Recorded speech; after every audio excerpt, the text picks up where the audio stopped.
Good evening. Good evening. I'm Jennifer Rabb and have the extraordinary privilege of being the president of the phenomenal institution, Hunter College, and the pleasure to welcome you tonight to this discussion of our own Hunter College's Joe Viterity's new book about Mayor de Blasio, The Pragmatist. There could be no better venue for this event than here in Roosevelt House, because as Joe tells us, the mayor's progressive political philosophy has deep roots in Franklin Roosevelt's New Deal. And this, of course, is the house where the New Deal was truly born. It was Franklin and Eleanor's home for 25 years before they went to Washington, and is where FDR recuperated from polio because it had an elevator, a rarity in a private home at that time. And this is where Franklin decided to run for president and returned in 1932 as the newly elected president to be greeted on the doorstep by his mother, Sarah, who lived with them, whispering to him, "This is the happiest day of my life." The house served as FDR's transition headquarters, and so it is where many of the New Deal programs were first discussed. One particular program that had its birth is in the upstairs library was Social Security, when Franklin Roosevelt invited Frances Perkins to be the first woman cabinet secretary, in which she asked him to make a deal that he would create a social safety net for the country if she were to agree to take the post. So how perfect that we are tonight celebrating Joe's thoughts on our mayor and his progressive philosophy. Bill de Blasio's father, it turns out, was a huge fan of Roosevelt's and of the New Deal. And so the origins of the future mayor's political values trace back over 2 generations and more than 3/4 of a century. No one could be better suited to tell this story than Joe Vitariti. He is one of the nation's foremost scholars on public policy, urban planning, and municipal politics. 3 subjects, as we all know, that constantly intersect. And no one could be more at home here in Roosevelt House than Joe, since he was the chair of its highly successful public policy program. What's more, Joe is a proud Hunter College graduate, an enthusiastic fan of its student body, an honored member of its Hall of Fame, and I think who we were thinking about when this term was coined: you can always tell a Hunter kid, but you can't tell him much. Joe's undergraduate years at Hunter foreshadowed his future as a man of action as well as scholarship. He was engaged in everything from leading a national anti-war organization, I pity the president then, Joe, to helping organize a concert in the Hunter Auditorium with the Loving Spoonful as a warm-up act and the Doors as the star's attraction. Although I don't think any of your students would know how important that was, Joe. It is very special for me and for all of us to welcome Joe's interlocutor tonight, Joyce Pernick, a name that's well known to everyone here who's a reader of the New York Times. In her much-honored career, she has worked as a political reporter, editorial writer, and Metro Affairs columnist, and she was the first woman to serve as editor of the Metropolitan Desk, the Times' largest department. And Joyce, I think Eleanor Roosevelt would be extraordinarily proud of you, and I think she's smiling down on you tonight. Joyce's career in journalism goes back to the John Lindsay era, and she's been reporting and writing on New York City mayors ever since. That knowledge of the city and understanding of its politics was never on better display than in her brilliant and insightful biography of Mayor Bloomberg. In addition, it's a special honor that Joyce's husband is here. And Max, we just want to say thank you for everything you've done to create great journalism in this country, and you deserve a round of applause for that. So we're all so thrilled to have all of you here. Joe, we're so proud that you have created yet another important work. When you said less than 2 years ago, I'm going to write a book on Bill de Blasio, and then it appeared, and you were a man of your word. You're a prolific writer, an extraordinary teacher, a great Hunter citizen, and it is wonderful to welcome you, to welcome Joyce. And in the last moment, I want to just make sure that we're all welcoming the Chancellor of the City University of New York, J.B. Milliken, who just joined us.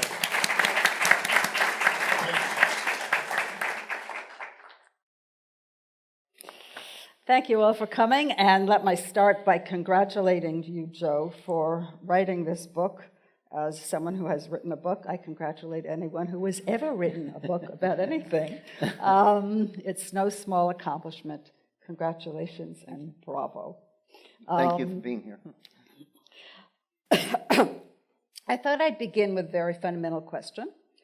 One I asked myself when I wrote about Mike Bloomberg when he was in his second term. And as you know, he served 3, and he hadn't even finished his second when my book was published. How much do you worry about writing about de Blasio so early?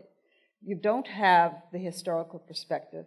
I didn't have the historical perspective. It drove me a little nuts. I felt that there were some conclusions I couldn't draw. There were some circles I couldn't close. I was worried about my analysis. I was worried that maybe I was off and what he would do in his third term, although I didn't know he was going to have one when I wrote the book, might contradict some of the things that he had done that I wrote about. Now, you're dealing with someone who's not even finished with his first term. So deal a little bit with the question of historical perspective and how we can analyze someone who is so new to the job. Well, that's why I thought taking such a strong historical perspective was so important to begin with. I've been wanting to write a book about New York City mayors for a while, and I was always looking for that hook. And when de Blasio was elected, he was the first Democrat in 20 years. And if you look back in terms of progressives, other than David Dinkins, you could go back 40 years. John Lindsay was first elected in 1965. So the very election itself, to me, was significantly important.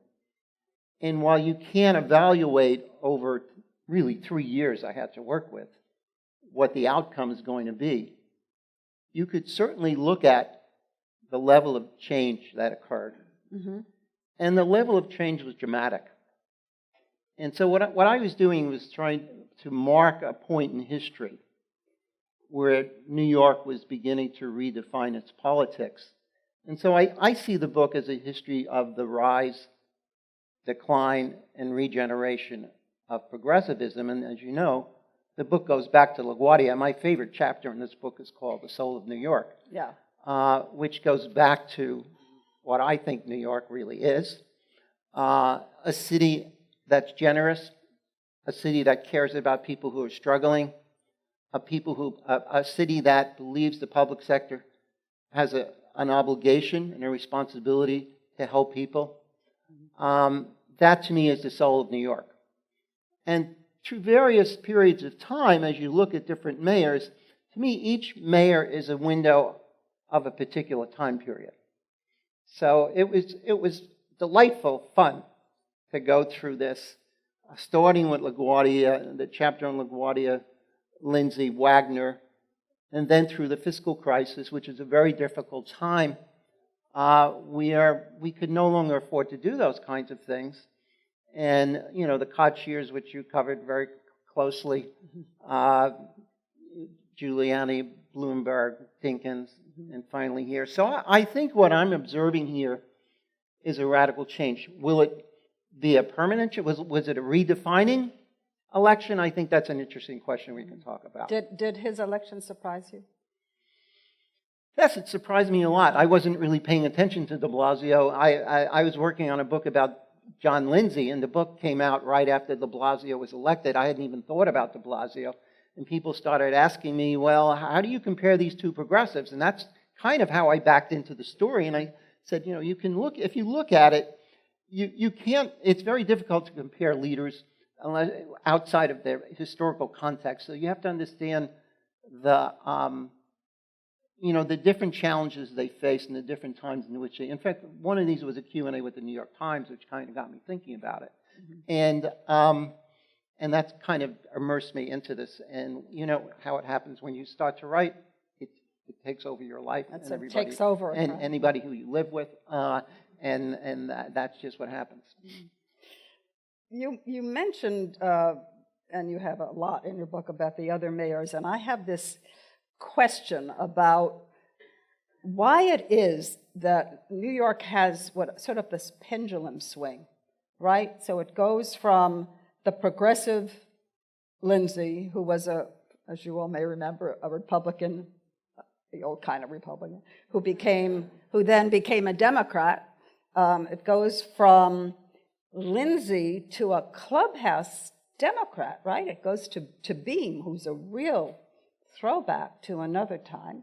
Then it goes to Koch. He's defined in different ways by different people. He called himself a liberal with sanity. Other people call him a neocon, whatever.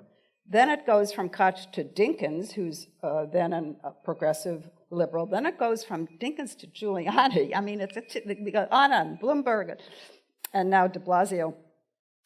So which, you say New Yorkers cares and New Yorkers care and New York is progressive and New York wants to do things, but why this 20 years? I mean, which is the aberration and which is the real New York? Or is it all New York? And if so, how could that be? I don't think New York ever stopped caring. I think some of what goes on in New York is a reflection of what's going on nationally. And so there's a connection between the politics of particular mayors and particular presidents. Even during the fiscal crisis, when Ed Koch was the first mayor to really deal with it, I mean, Beam technically was, but John Zuccotti was running the city at that time, as you know. And Municipal Assistance Corporation and all of that. And the MAC and the EFCB. EFCB, yeah. And so I don't think New York ever stopped caring. I think it cares in different ways. But we had when other cities, as I explain in this book, were ripping down public housing, we went on a building, we had one of the most ambitious building programs in New York ever imaginable. You know, the Koch building plan was very ambitious and very successful. But why did it happen? Why did the Koch housing plan happen? It happened because, my view anyway, he was backed into it by the corruption scandals, and he was worried about his legacy. I'm not sure it would have happened other than that, without taking anything away from it. I think I knew Koch somewhat because I worked for him, and he's a very complicated guy, as anybody who knew him would say. I knew him. And I think there was a side of Ed Koch that could make you very angry, because he could be loose with language sometimes and precipitate things. But I think deep down inside, he cared about the city. I mean, he lived this. I mean, Ed Koch was mayor 24/7. You know that. I mean, he. Oh yes. He. I was a reporter 24/7. Yeah, right. And I think he really cared about the city. I think every mayor cares about the city. I always try to see them in their own terms. So maybe that my view of New York is such, because that's the way I want it to be. But I really do believe it. Maybe, I spend a lot of time here at the City University, which we call the Great American Dream Machine. Right. This is very New York. This is who we are. And that's the only New York I'm willing to accept. So you mentioned LaGuardia. You always mention LaGuardia. Everybody loves LaGuardia. LaGuardia, as you wrote, could not have been LaGuardia if not for Roosevelt and the financial economic largesse that LaGuardia threw at New York. Right. LBJ helped throw money at New York. Wagner benefited from money from Washington.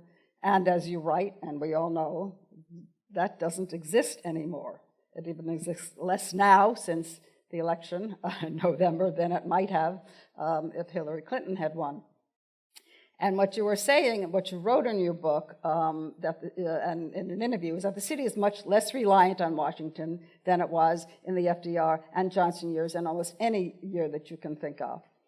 Quote, "I think it's something that people have to understand in appreciating where we are today," you said. Does de Blasio, given his policies, which are very progressive and very costly? Yeah. You can enumerate some of them if you want to. Yeah. Does he accept that LaGuardia is not? We talked Roosevelt's not in Washington. We talked about he's this not a lot. LaGuardia. When he and I met, I spent 5 hours with him undivided in 2 separate meetings. Yeah. Only interrupted by family members who came to chat. We talked about this. I said, you're living LaGuardia's dream in Bloomberg City. I said, where are you going to get all this money? How are you going to do this? And he said, well, and here's where the pragmatism of his comes out. He said, I got to work with what I have, and I can't spend a lot of time thinking about what I don't. He has spent more money on housing, homelessness, social services than any mayor that's in history. I mean, we could play with those numbers if we want to look at inflation. But there's, thanks to the Independent Budget Office, I got some data which shows that there's a redirection of spending in terms of what we call redistributive policies. His answer was, well, I don't live in the city that LaGuardia or Lindsay lives in either. We're not in the middle of a depression. And the city's not about to bottom out. He said the city is in better shape than it's been in a long time. And he actually gave credit to his predecessors. He mentioned Bloomberg and Giuliani and Koch and those who preceded him. He said, and I just have to make it work. Where that comes in terms of people evaluating him is he's got to do business with the private sector. 3 out of 4, unlike LaGuardia, who could go down and say to FDR, build me public housing, Right. 3 out of $4 comes from the private sector. And so he's got to negotiate. And what's ironic about him, he gets some of his most severe criticism comes from the left because they don't think he's doing enough. Right. And some of them, and I say, well, stop talking about LaGuardia then, and he keeps comparing himself. I said, you need to explain this. And so I think he's certainly aware of it, and it remains to be seen. But, this decline in support for cities didn't start last January. This has been going on since, since after the Great Society. So this is a long time. And you can track, decline in contributions for housing and services that are important. And I think we have to understand, and I argued with him about this, that in the end, a lot of what's happened in terms of the economy is really a function of policy that's made in Washington. Tax policy, regulatory policy. I mean, we have, economic disparity and inequality in this country is the worst in the world. And so that has effects in cities which have a disproportionate number of poor people have to deal with the fallout of that. And I'm not sure we explain that well enough. And that's one of the themes of the book, as you know. You call him the pragmatist, the title of your book. And the definition of pragmatist in the Oxford Living Dictionary, whatever that is, quote, you can't find a regular dictionary these days. Is there another dictionary? Is there another Oxford the Urban Dictionary? I don't, but anyway, it's the best one I could come up with definition. Quote, a person who is guided more by practical considerations than by ideals, quote unquote. Other than some critics from the left. I think that if you asked most New Yorkers about de Blasio, they would call him a liberal. They might call him a liberal ideologue. And most of his policies are very liberal and very progressive. Give us your definition, since it's the title of your book, of Bill de Blasio, the pragmatist. How is he a pragmatist and not a liberal ideologue? What is the difference? Okay, I'll give you. Let's forget the English interpretation. The New York definition of it is somebody who has to make things work with the hand they're dealt. And as soon as you become involved in politics, particularly at an executive level, you need to learn how to compromise. You need to learn how to work with people who you may not agree with. And that manifests itself, I think, in any mayor. I mean, if you look at his history, I see him as a kind of a bifurcated personality. I said, he has both this insider sense of him and this outsider sense.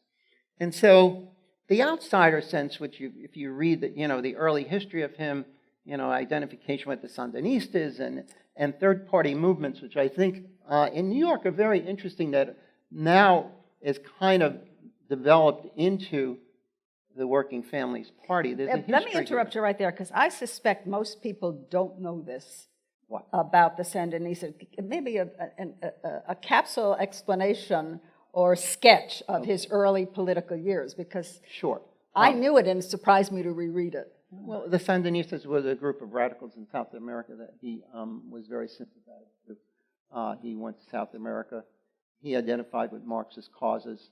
A lot of it came out during the 2013 campaign. And when you read the book, you'll learn more. Plug. And so there is this side of him for sure.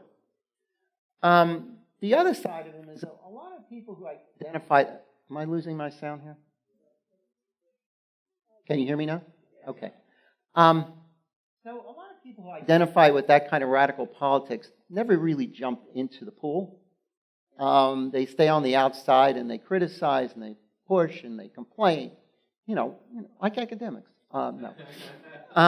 And so he got involved in the game. If you look at his history, he ran Charlie Rangel's congressional campaign. He ran an assembly campaign in East Harlem. He worked on the re-election campaign of Bill Clinton, and as you probably heard, he ran Hillary's Senate campaign. And so in that sense, he's a guy who says, we need to figure out how to make things work and go in and do it. And so that creates somebody, that gives you somebody who needs to make compromises and get involved in a political process. And I think it gets him in trouble with a lot of his original base on this, because they don't like that. They don't like the idea that he's making, he's not playing it out as much. He's making compromises with people that they don't like. And so that, to me, makes him very much a pragmatist. I mean, one of the Give us an example of a compromise he made that the left doesn't like. Well, one of the conversations we had at length when I met with him, and I thought he was going to back off from this, but he didn't. I said, come on, let's talk a little bit about Hillary. I said, I heard you ran when you ran her Senate campaign. Towards the end, there was a little bit of problem between you and some of the people in Washington, and you weren't making the final decisions. I said, is there any truth to that? And David Chen, your colleague, wrote on this. And he owned up right to it. He said, yeah, there were real problems in the campaign. He said there were people who were more progressive and there were people who were more centrist. And they won out. So, fast forward now, here we are in 2016, and, everybody's saying, what a mess that was.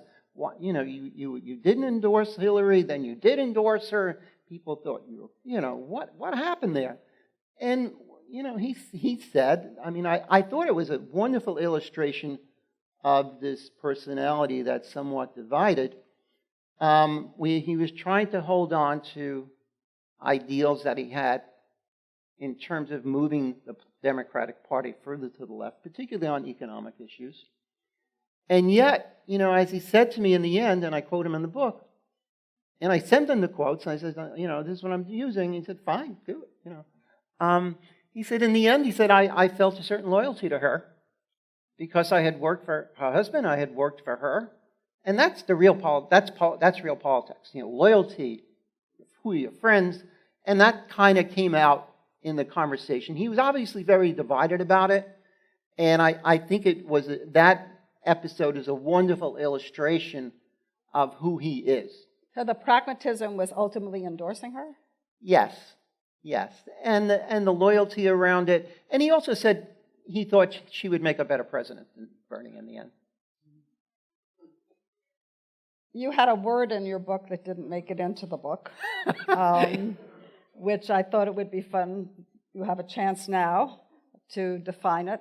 Pragmatist, which is what you really think he is, right? Yeah, my two research assistants, Erica and Nicola, they deserve a lot of credit for this. Anyway. This was what happened as I was playing with the term, what can we call this guy? And I said, let's use the word pragmatist, And my editor said, you pushed this enough in this book. No, we're not putting that on the cover. I said, okay, you're a very experienced editor. I will go with that. But I use the word pragmatist, to illustrate somebody who has very progressive inclinations, but yet has to work within the system and get things done. So I left it in one of the paragraphs in the introduction, Right. in the early version, and I said, he's hard to define. He's sort of a pragmatist. And I will, to make a long story short, the early version of the book wound up in the hands of a reporter who thought this was a great charm and wanted to write a story about pragmatists. And I explained to him, well, and then when the book came out, the pragmatist was gone because my copy editor thought it was a typo and took it out. And I missed it. So it was gone totally, but I'm glad you resurrected it. Thank you. At least some of you will hear about this now. And he'll never forgive you, whoever. This is a game those of us who cover the city and cover mayors always like to engage in, but it's because it's fun. He took over with a budgetary surplus of About forgot the $3 number. billion. Yeah, about as much as a deficit that Bloomberg had when he took over, He did, right? yeah. It was sort of yin and yang. He ran against Bloomberg Absolutely. and Bloomberg's policies. I mean, it was clear. It wasn't even a question. But I've always wondered, and I always will wonder, what if he had become mayor and was elected right after 9/11 and had taken over in January 2002? What would this pragmatist/pragmatist have done, do you think? Ooh, that's an interesting question. I told you it was a know. game. I don't know. It's fun. He's a very different person than Bloomberg. Yeah, but Bloomberg is much more focused on development. But a lot of, just to play devil's advocate here, a lot of what Bloomberg did, he had to do to get the city back on its feet. That's true. That's true. And he had to deal with that. The city was reeling. So, what would to me, you could even call Bloomberg a pragmatist. So, I hate to use all these labels. They're all pragmatists in a certain way because they're dealing with running the largest, and what some would say the greatest city in the world, in the country. It's very hard, and this goes back to my theory about mayors. Each one is a reflection of the age in which they live to a certain extent, and that's why it's so much fun looking at them, because they give you a lens for looking at a different period. At that point in time, the city thought it needed an entrepreneur to run it, and they elected this guy that nobody heard of, who had no public service. As I said in here, last time he had public service was when he was a Boy Scout. It's not. It wasn't, and so he came out of nowhere, and lots of people had doubts about it. He was responding to different needs. He also neglected certain things too. I'll be on a panel with Chris McNichol Friday night, who just wrote the book on Bloomberg. He had a lot of blind spots also. There were things that there were people who got left out, and there were people that were not served well. So you think, and De Blasio is a reaction to that also. yeah. So what you're really saying is you can't see. It's almost impossible to guess what De Blasio would have done had he been in Bloomberg's shoes, because he wouldn't have had the resources to do what he is doing. It's hard to say. He may not have the resources It's to do what hard he's to doing say. anyway. I think that, as I said in the chapter on Bloomberg, I think he made a convincing argument to people that the city needed an entrepreneur. Mm-hmm. Right. And maybe it did. So here's, we'll move on to a mystery. You wrote in your book, and it's provable, that de Blasio's victory in 2013 cut across all lines, more popular with black and Latino voters than with white voters, but he got... Majority white. Yeah. And the Times wrote in its endorsement of him that New York, this is a quote from the Times editorial, New York remains on the whole well-run. Crime has continued its remarkable decline. Garbage is collected as efficiently as ever. The local economy is humming and municipal finances are sound with steady budget surpluses. Most unions representing city workers are content. Talks about pre-K, which was his promise, and he did it. The focus on building housing, the reduction in traffic deaths, simmering racial animosities, this editorial said, have stayed in check. Pretty good. Impressive. Yet he's not popular.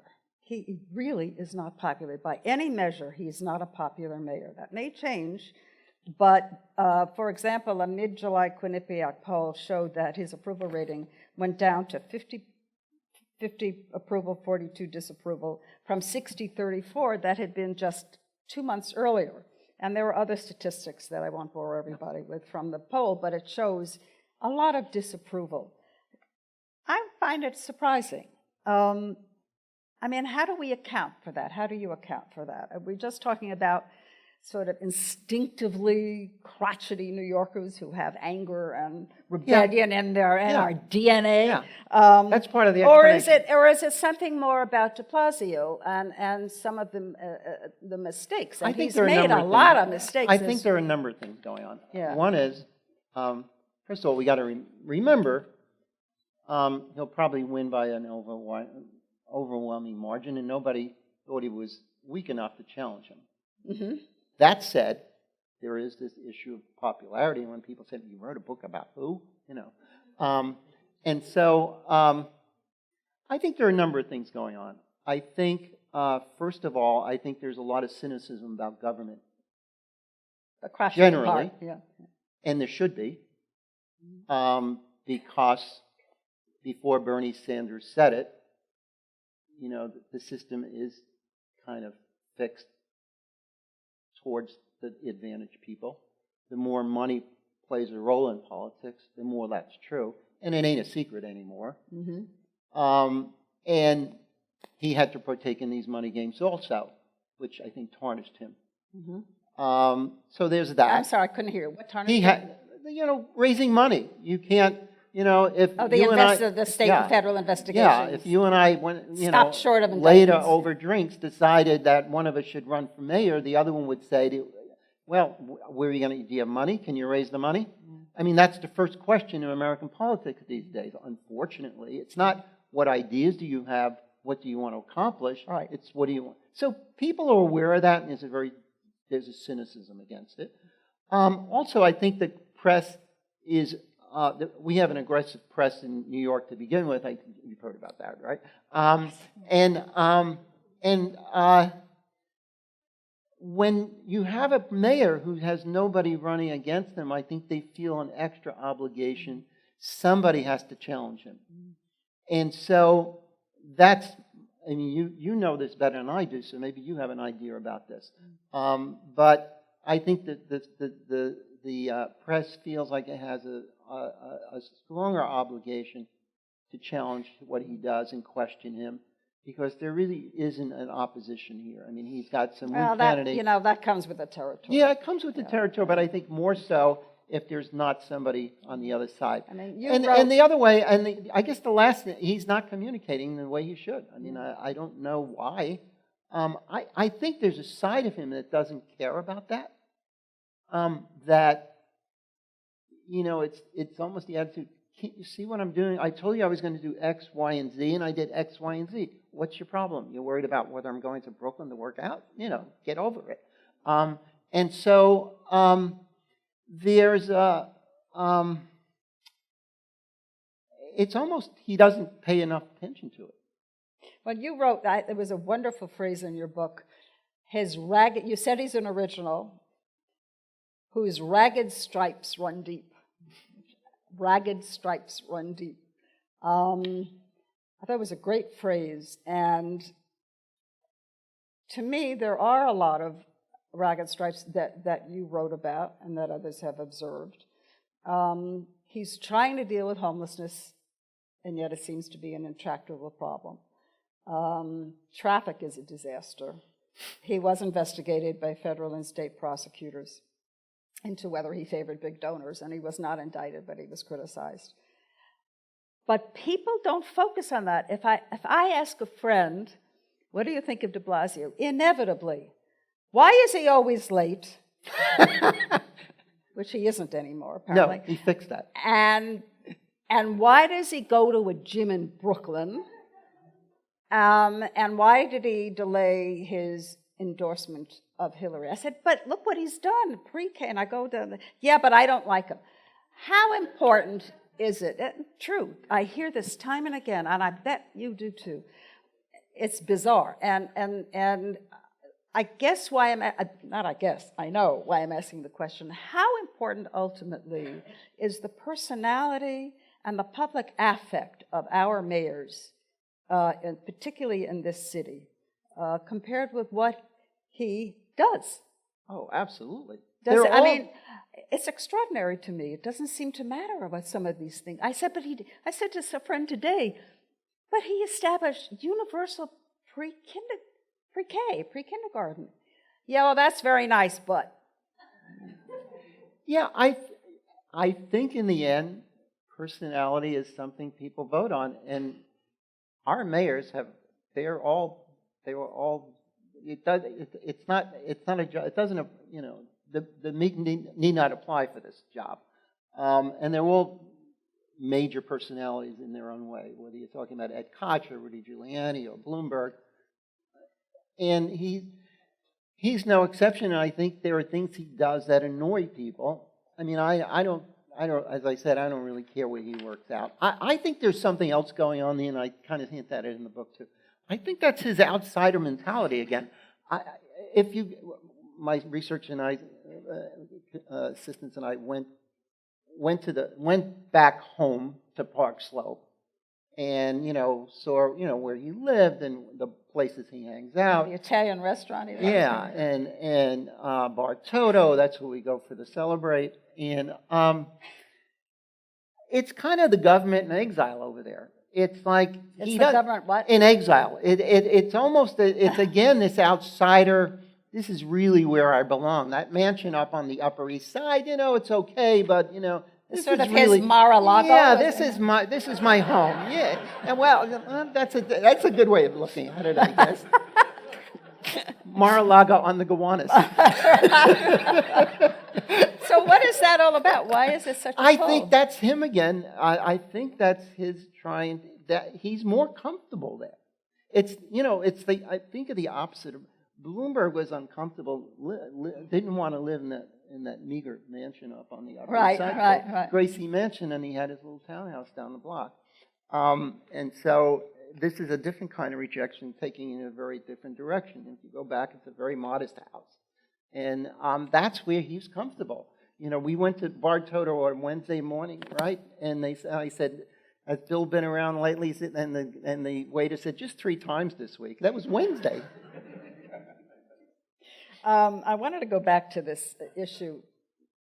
Those of us who wrote about the city when Koch was mayor or was in the Koch administration, the idea of increasing the municipal workforce, the idea of building in a broader base and a recurring budget expense, this was toxic because of the fiscal crisis of 1975.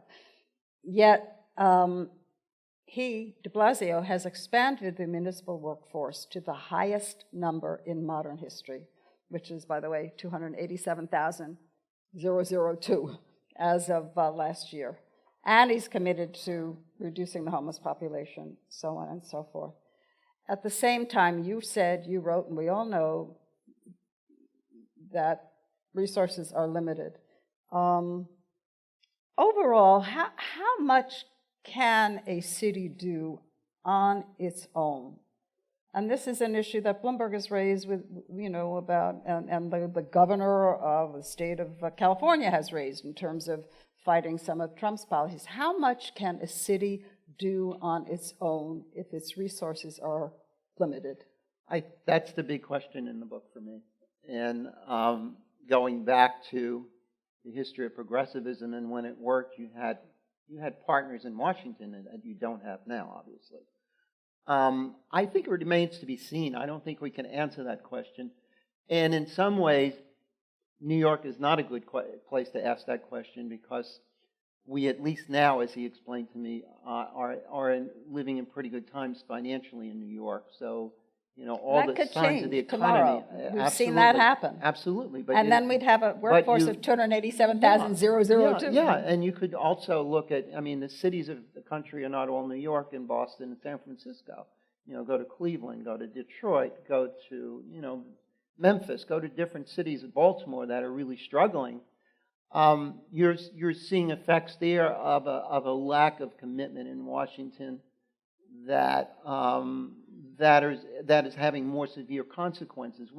So far we're doing okay, but I don't know, and that's a question I can't answer that in 3 years.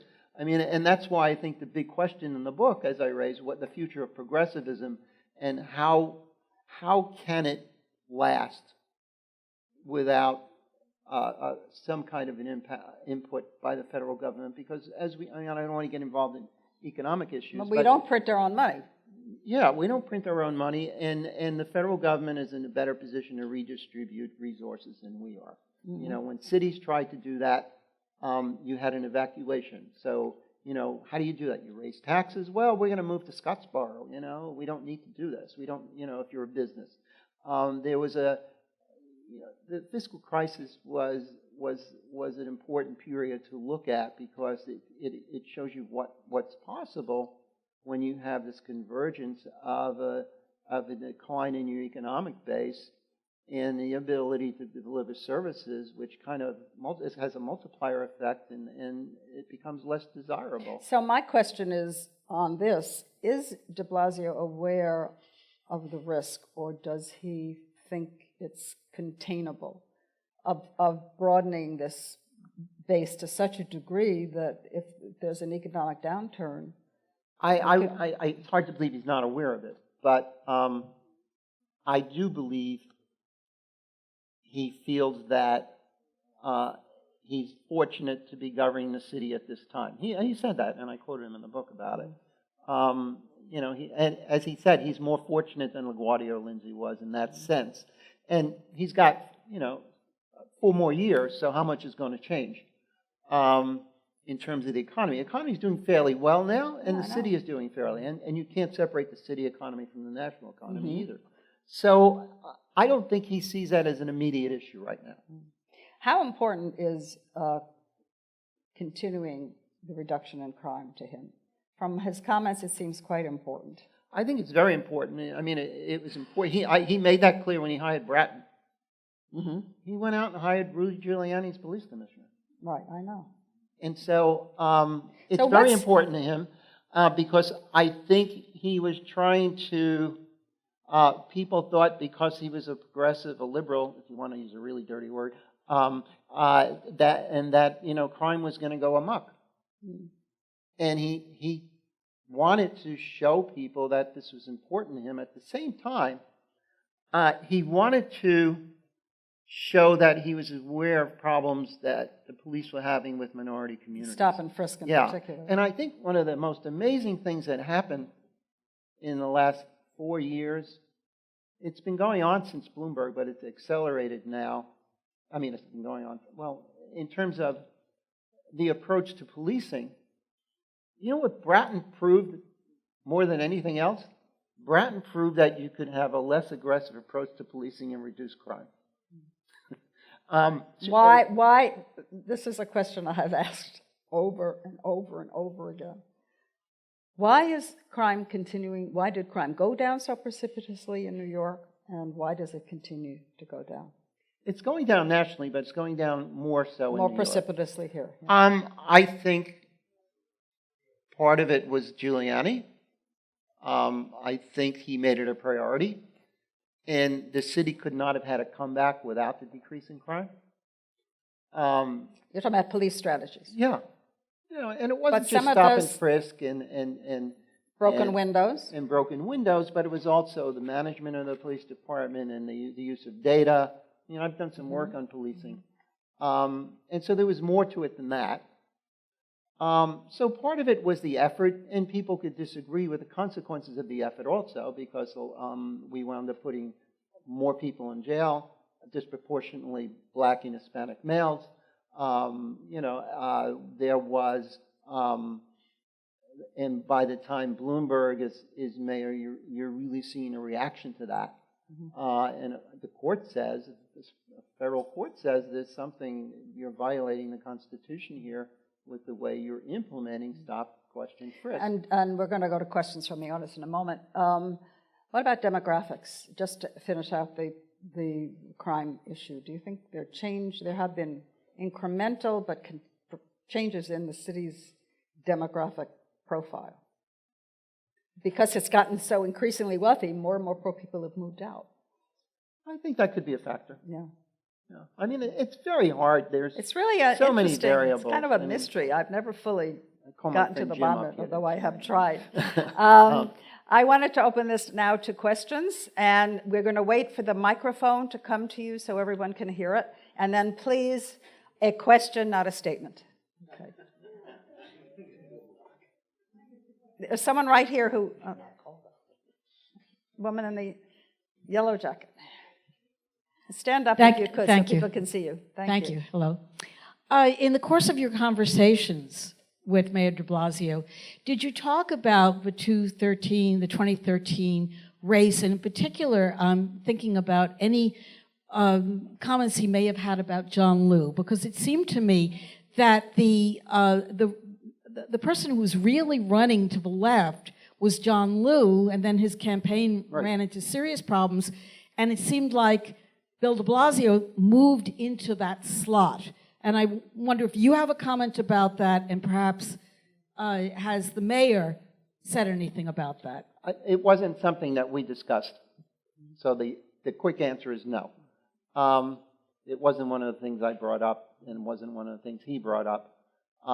It is clear that John Liu, unfortunately, it was a short campaign, but people remind me when I say that de Blasio ran against Bloomberg, so did John Liu. Yeah, that's true.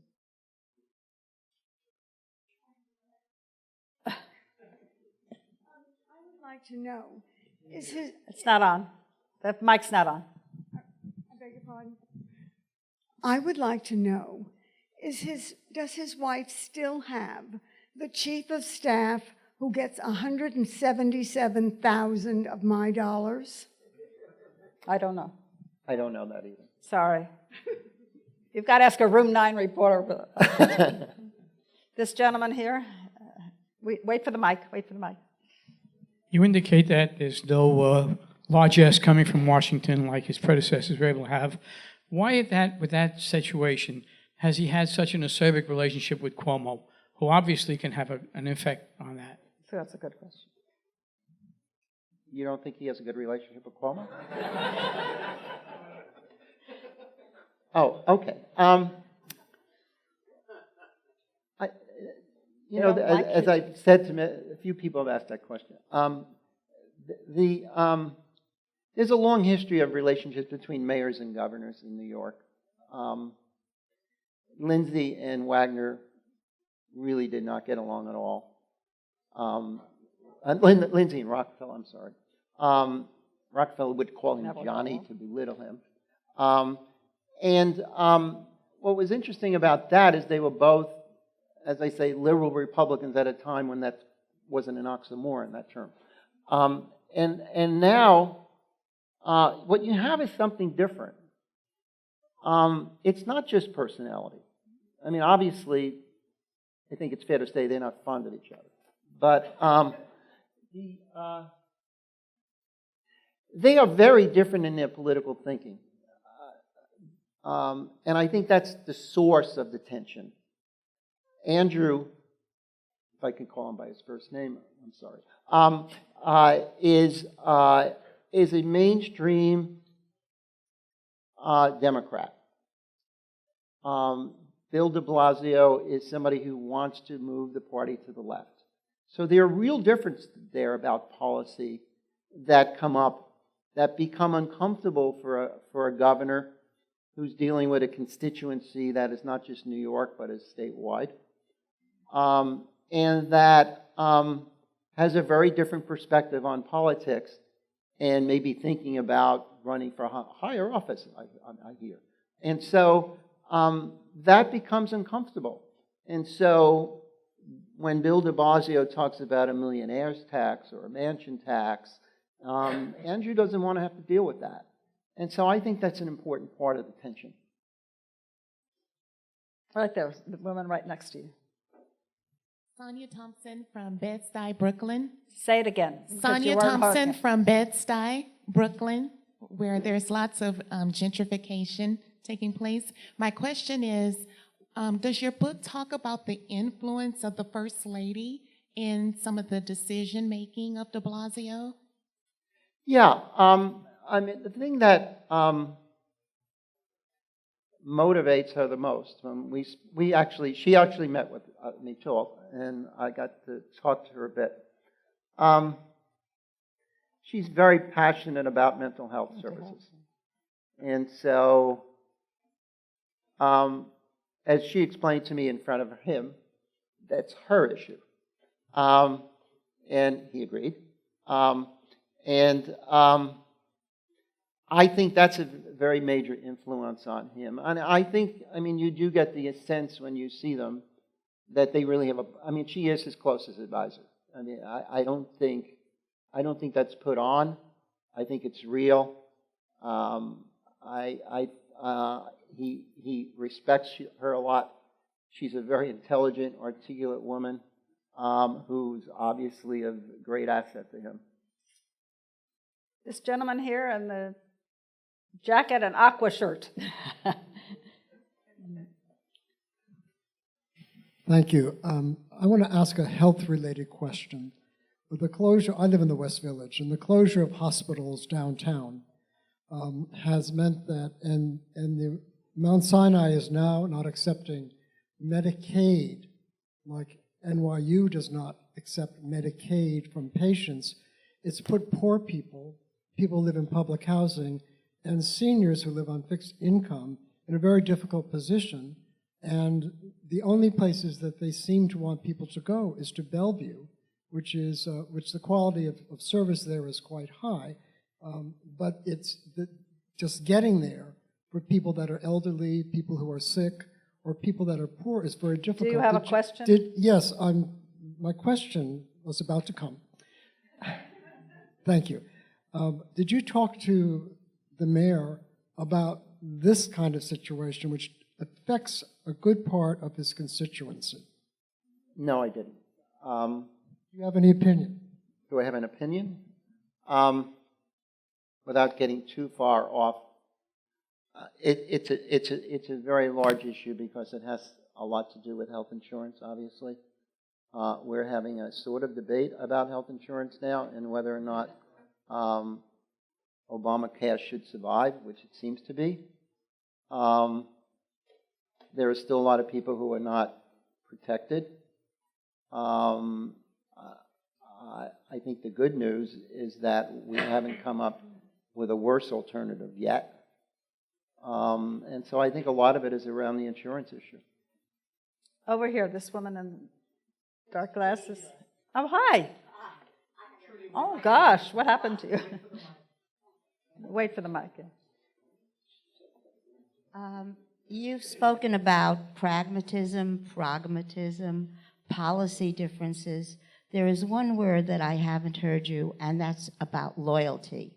Specifically for those of us who were around with Hillary and Bill de Blasio, as well as Bill Clinton, and with Andrew Cuomo, and who knew that his rise started, I haven't read your book, so I don't know, when he was appointed the regional director of HUD, when Andrew became the HUD secretary, and all that else that the Clintons did for him, that his hesitancy, that's a good word, whatever, in not endorsing Hillary when others who didn't, and everything that's going on between him and Andrew Cuomo. Make it a question. Question is, could you speak about Bill de Blasio's definition or non-definition of the word loyalty?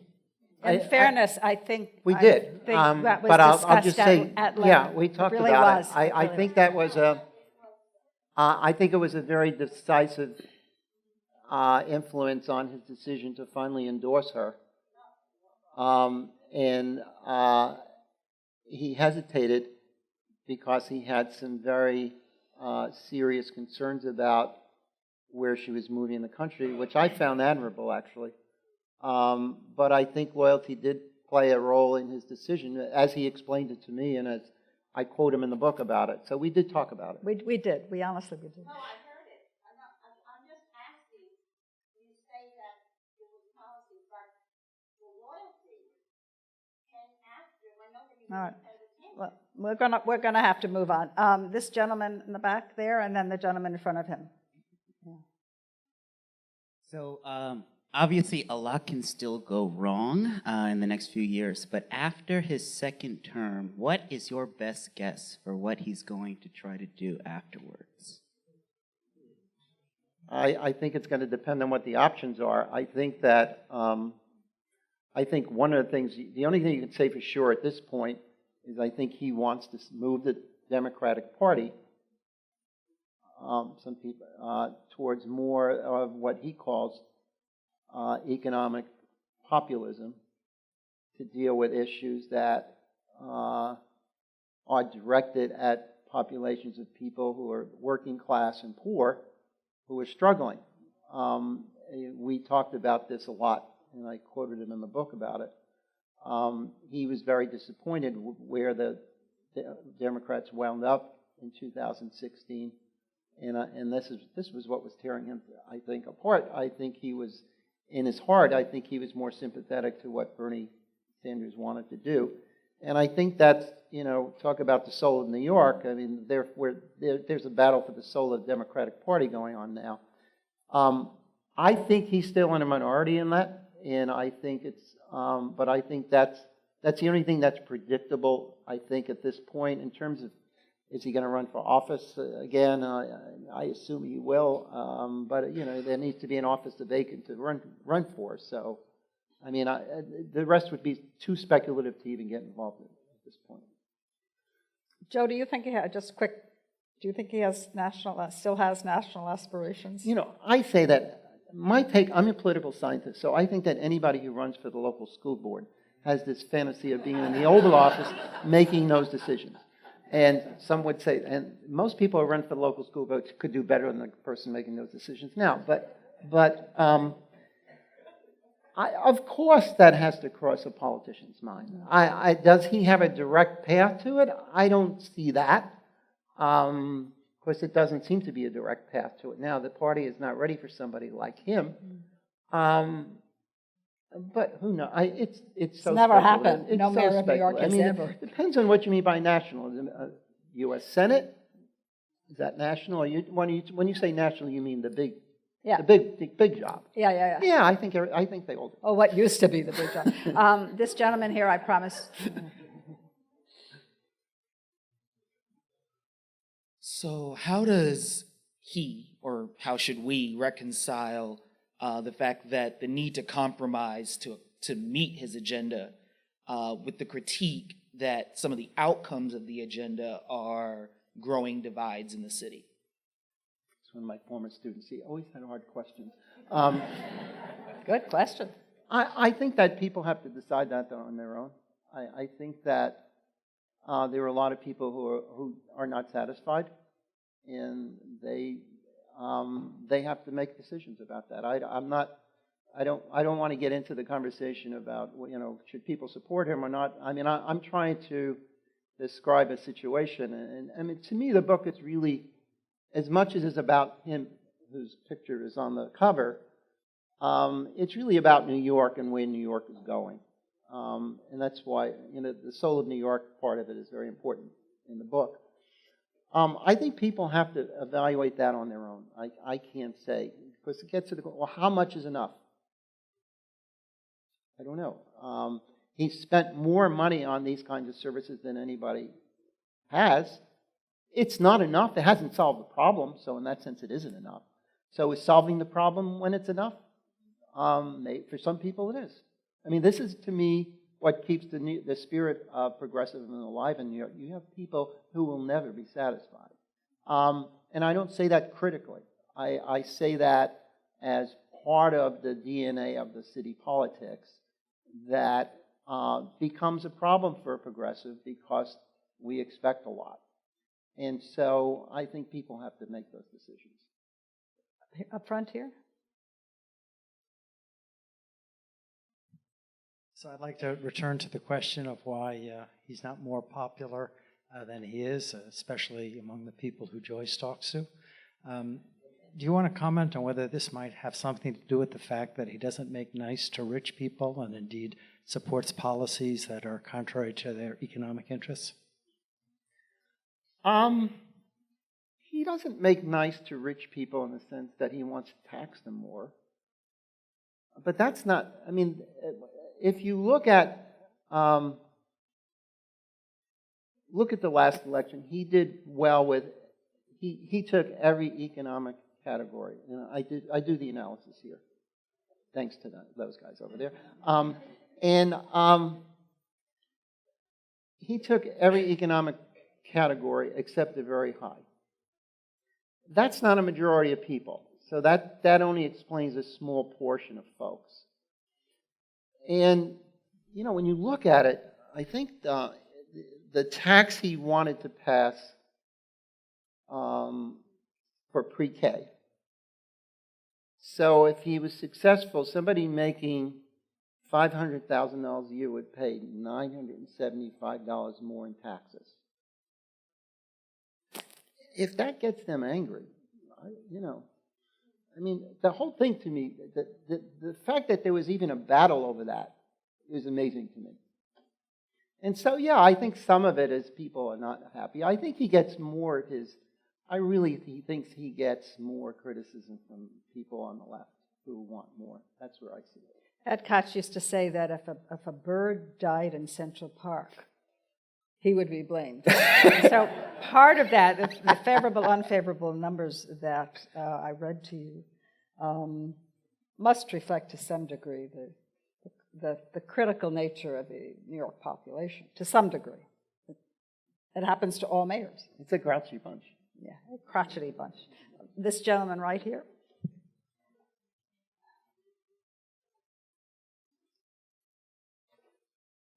Perhaps this goes with your title of being the pragmatist, but do you think Mayor de Blasio is rebranding himself? 4 years ago, it was the Tale of Two Cities. It was anti-development, and I haven't really heard too much. It was the police department was too aggressive, and his son should be wary of the police.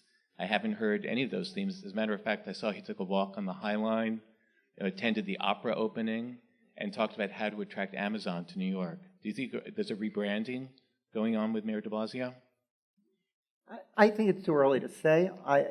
You haven't seen a real campaign fold out yet. I think that he's running a very different campaign now because it's a very different. He was running as an outsider who nobody thought had a chance. So that was one kind of campaign. Now he's running on his record. And, you know, the numbers look good. Whether you like him or not, as you said, as a Times editorial that endorsed him, the numbers are very good. Crime is down. Test scores are up in the schools, not enough, but they're moving in the right direction. He's got pre-K. The economy's doing well. There are more people working. They're making more money. I mean, the numbers are pretty good, and he's running on that. I mean, it makes sense. I don't know why he's all of a sudden developed an interest in the opera, but, you know. He was at the party. Yeah. Huh? Oh, so he's not going to the opera. Well, This gentleman here, it has to be the last question. I'm sorry.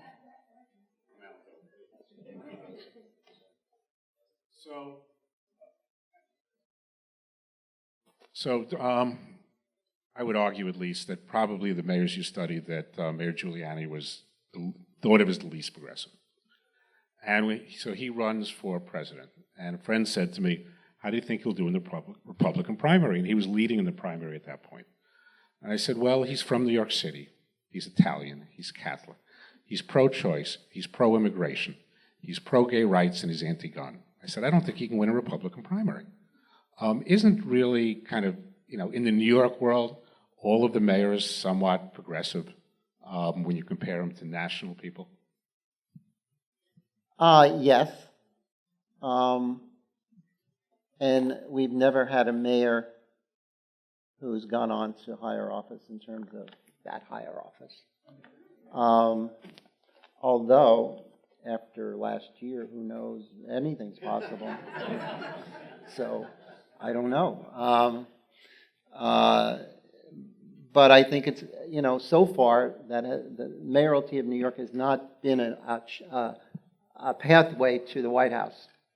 Well, I've always said that what makes you popular here makes you unpopular outside of New York City. It's just yin and yang. I don't see how it could possibly work. They work against each other. Yeah. We're so different here. Yeah. That's what you're saying. Yeah. And like that. So I think that's it for tonight, and I want to thank you all for coming.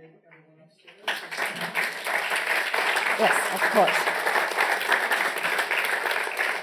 Joe is going to be available to sign his book upstairs. Copies of his book are available, and his signature is available. One flight up. So, huh?